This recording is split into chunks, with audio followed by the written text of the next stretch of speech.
We have our HTML code here that has a paragraph and two lists.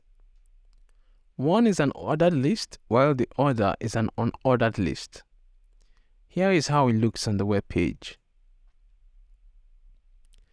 Right at the bottom left, we have a link that you shouldn't focus on for now. It's there because I used a free icon from FreePick websites. By the way, you can get icons from FreePick websites for your website and development. Now, here is the CSS code for the list items. The two properties set are font size and width. The first property we will play with is the list style type. This property is used to specify the type of marker to use for items in an unordered list. The marker can be a bullet point, square, circle, or other symbols.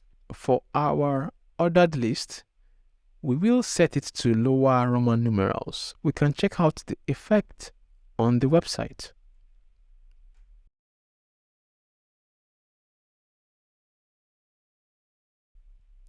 We can change it to lower Greek, which will use Greek numbering. We can also see this effect.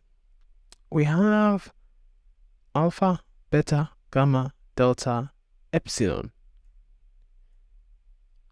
We have the list style image property, which sets an image to be used as the list item marker. We will apply this to the unordered list and apply a check image I downloaded as the marker. You can always use images you download. I got mine from flaticon.com. It's a nice website to get icons.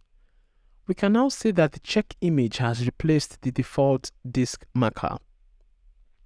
The final property we will look at is the list style position. The list style position CSS property is used to specify the position of the list item markers in an ordered or unordered list. One possible value for the property is inside, which means that the list item markers, such as bullets or an image, will appear inside the list item, close to the text. So it wouldn't be separate like the default look. Another value that can be used for the list style position is outside. This means that the marker will appear outside of the list item to the left of the text.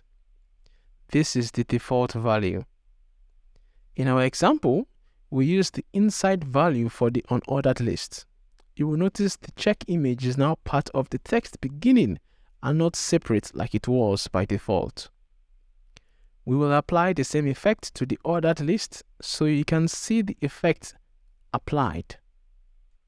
Depending on your use case, you can use inside or outside property, depending on which makes the most sense for your content.